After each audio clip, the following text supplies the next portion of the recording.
मैं विशाल कुमार सैनी आप सबके लिए लेकर आया हूँ फिर से एक नया टॉपिक आपके अपने YouTube चैनल जिसका नाम है छोटा क्लासरूम। जैसा कि आप सबने बहुत सारा सपोर्ट किया हमको, बहुत बहुत थैंक यू उसके लिए।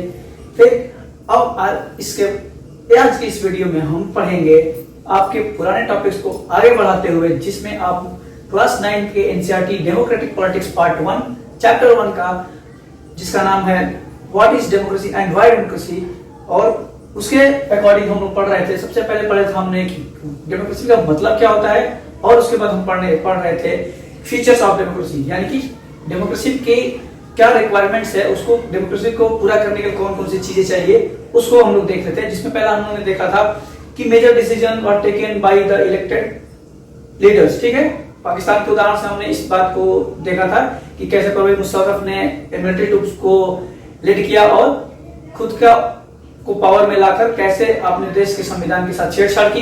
ठीक है, तो उसको अलोकतांत्रिक की संज्ञा दी गई, यानी कि नॉन डेमोक्रेटिक की संज्ञा दी गई। ठीक है, अब आगे इस चैप्टर के अगले टॉपिक में हम पढ़ेंगे फीचर्स ऑफ डेमोक्रेसी में जो सेकंड आपका फीचर है free and fair electoral competition. ठीक है, free and fair electoral competition का मतलब यह है कि जो भी इलेक्शंस हो रहे हैं उसमें जो भी कैंडिडेट्स कॉम्पीट करेंगे यानी कॉन्टेस्ट करेंगे, उनमें एक तरह से ये होना चाहिए कि उन पे कोई प्रेशर नहीं होना चाहिए, वो स्वतंत्र हैं अपने चुनाव लड़ने के लिए। ठीक है, तो इसको भी हम एक उदाहरण से समझेंगे जो आपकी बुक में दिया है, चाइना के उदाहरण से समझेंगे। ठीक है, तो चाइना क्या कर रहा है कि अपने आप को अभी कहता है कि हम डेमोक्रेटिक कंट्री हैं, हमको डेमोक्रेटिक कंट्री की संज्ञा चाहिए। ठीक है, यानी कि हमें अनाउंस कर दीजिए कि हम एक डेमोक्रेटिक कंट्री हैं। ठीक है, तो हमने पहले पढ़ा था कि democratic is a form of government in विच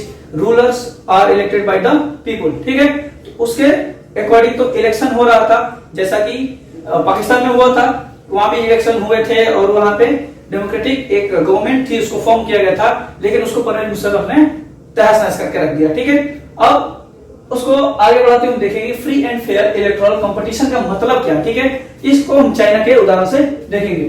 ठीक, तो चाइना में क्या होता है कि in China election are regularly held after every 5 years. यहां पे देख रहे हो आप कि दिया गया है कि चाइना में जो है हर एक 5 साल पे क्या हो रहे थे, इलेक्शन हो रहे थे। चलो भाई, ये तो बढ़िया बात है, यानी कि डेमोक्रेसी के लिए एक ये होना चाहिए कि वहां पे इलेक्शन होने चाहिए, लोगों को अपना विचार रखने का यानी कि अपने हिसाब से अपने लीडर चुनने का हक होना चाहिए।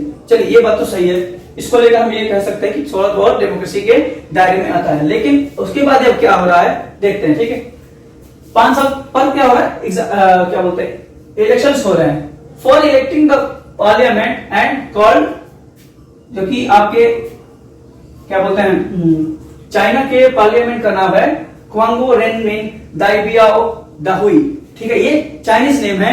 ठीक, जिसको हम क्या कहते हैं, नेशनल पीपल्स कांग्रेस। ठीक, यानी कि आपको एक क्या बोलते हैं, ऑब्जेक्टिव के तौर पे क्वेश्चन पूछा जा सकता है, यानी कि एमसीक्यू में पूछा जा सकता है कि चाइना के पार्लियामेंट का नाम क्या है, तो आप लिख सकते हैं क्वांगो रेनमिन दाइबियाओ दाहुई।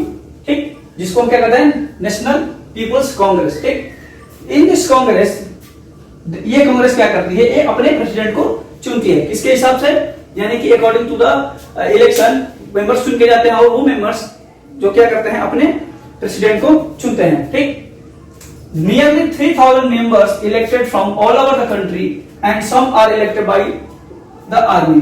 ठीक है, बहुत, यानी कि यहाँ पे लगभग क्या होता है 3000 मेंबर्स, यानी कि आपको देखा होगा चाइना के मैप में, और ऐसे भी पता होगा कि आपको चाइना वर्ल्ड की सबसे ज्यादा पॉपुलेशन होल्ड करने वाली कंट्री है। तो यानी कि वहां पे रूल करने के लिए बहुत सारे मेंबर्स चाहिए जो कि क्या करें, पार्लियामेंट को चलाए, यानी कि पूरे देश से लगभग 3000 मेंबर्स चुन के जाते हैं पूरे कंट्री से, और कुछ जो है कहां से जाते हैं, आर्मी उनको चुनती है। ठीक है, before contesting elections and candidate needs the approval of the Chinese communist party. यहाँ पे ध्यान देने वाली बात यह है कि यहाँ पे हम कह रहे हैं कि फ्री एंड फेयर इलेक्टोरल होना चाहिए, यानी कि कॉम्पिटिटर्स के बीच में हमेशा फेयरली बातें होनी चाहिए, है ना, यानी उनमें कोई दबाव, आपत्ति, रोक टोक नहीं होनी चाहिए। लेकिन यहाँ पे कह रहा है कि before contesting the election the candidate needs the approval of Chinese communist party, यानी कि चाइना की एक पॉलिटिकल पार्टी जिसका नाम है चाइनीज कम्युनिस्ट पार्टी, उससे क्या करना पड़ेगा, उस कैंडिडेट को अप्रूवल देना पड़ेगा, ठीक है। और the candidate should be the member of 8 smaller parties that are allied to the communist party. अगर या तो वो अप्रूवल ले ले किससे, कम्युनिस्ट पार्टी से, या फिर उसी के 8 जो छोटी छोटी पार्टियां जो अलाई करके उस कम्युनिस्ट पार्टी को बनाई है, उनसे उनका एक मेंबर होना चाहिए। यानी कि जो कैंडिडेट है या तो क्या होना चाहिए, कम्युनिस्ट पार्टी से होना चाहिए, या फिर उसके जो 8 क्या बोलते हैं अलाइंस पार्टी है उनसे होना चाहिए। अब ये देखते हैं यहाँ पे कि या तो क्या हो, खुद कम्युनिस्ट पार्टी का मेंबर हो, या उससे अप्रूव हुआ हो, या फिर वो किससे हो, स्मॉलर पार्टी जो 8 है उनका मेंबर हो। तो कहीं ना कहीं यहाँ पे गड़बड़ दिखाई दे रहा है कि हमें ऐसा कोई चीज ऐसी नहीं दिखाई दे रही है जहां पे हम क्या कर सके कि ये फ्री है, यानी कि लोगों के पास बस एक ही ऑप्शन है, चॉइस है कि वो इनडायरेक्टली कम्युनिस्ट पार्टी के नेता को ही चुनेंगे, है ना। यानी कि जो ये नियम है वहां पे कि जो कैंडिडेट होगा या तो क्या कम्युनिस्ट पार्टी से अप्रूव्ड हुआ हो, या फिर उसी की 8 छोटी छोटी जो पार्टियां मिलकर उनको अलाई की हुई हैं उनसे उनका मेंबर हो, ठीक। In 2002 and 3 election China, so we can say, अब यहाँ पे हम ये कह सकते हैं कि लोगों के पास चॉइस ही नहीं है, यहाँ फ्री एंड फेयर हुआ, यानी कि जिसको अपने मन खुद से चुनाव लड़ना हो उसके वो तो एक बात है कि क्या करे, प्रोहिबिटेड है कि उसको क्या होना चाहिए, कम्युनिस्ट पार्टी से होना चाहिए, अप्रूव्ड होना चाहिए, या फिर उसी की एक एलाइड पार्टी से क्या बोलते हैं मेंबर होना चाहिए, ठीक। तो यहाँ पे गड़बड़ है, ठीक है। कहीं ना कहीं देखिए कि हमेशा जो भी गवर्नमेंट बनेगी हमेशा जो है वो कम्युनिस्ट पार्टी की ही बनेगी, कम्युनिस्ट पार्टी जो है वही हमेशा गवर्नमेंट को होल्ड करेगी। तो ये कहीं से फ्री एंड फेयर इलेक्टोरल को नहीं शो करता है। फिर आपके बुक में एक दिया है मेक्सिको का उदाहरण, जहां पे क्या है, एक जो मेक्सिको एक ऐसी कंट्री रही जो कभी भी किसी मोनार्की या फिर डिक्टेटरशिप के अंडर में नहीं रही है, ठीक। उसमें क्या होता है कि सिंस उसके इंडिपेंडेंस 1930 के बाद से एक पार्टी थी इंस्टीट्यूशनल रिवोल्यूशनरी पार्टी, जिसको पीआरआई करके उसमें शॉर्ट फॉर्म में लिखा है आपकी बुक में, ठीक। तो 1930 से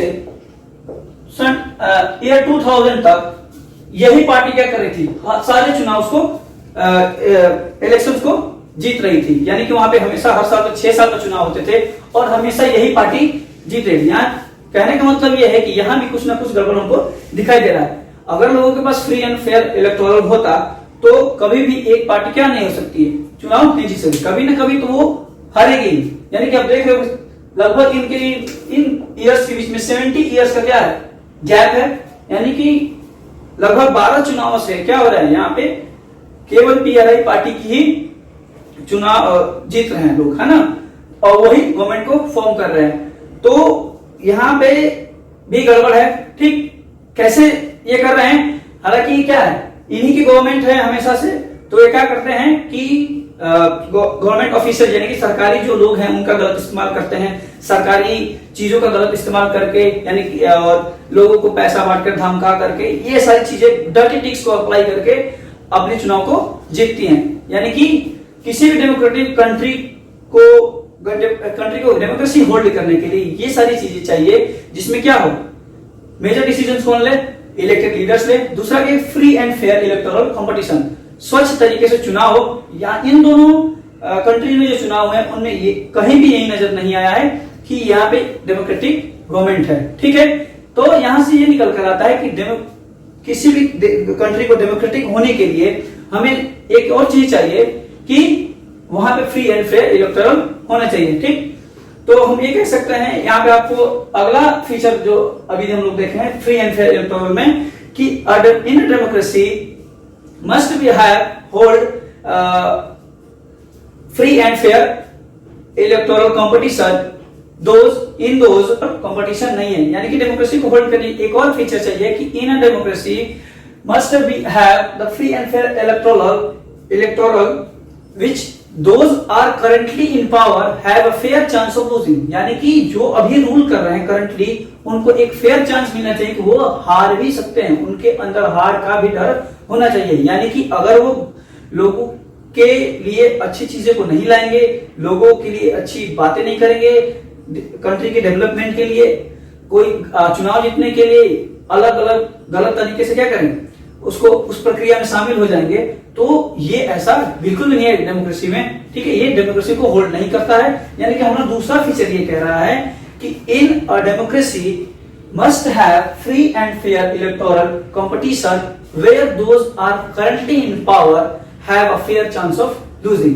ठीक है, यानी कि उनके अंदर हार का भी डर होना चाहिए। ठीक है, तो आज की इस वीडियो में मैं उम्मीद करता हूं कि ये वीडियो आपको पसंद आया होगा, समझ में आया होगा। अगर इसको कोई डाउट्स होंगे तो आप कमेंट बॉक्स में क्या कर सकते हैं, ड्रॉप कर सकते हैं। और सब बहुत बहुत थैंक यू, और इस वीडियो को शेयर करिए, लाइक करिए और सब्सक्राइब करिए चैनल को आगे की वीडियोस को पाने के लिए। तब तक के लिए थैंक यू। जय हिंद, जय भारत।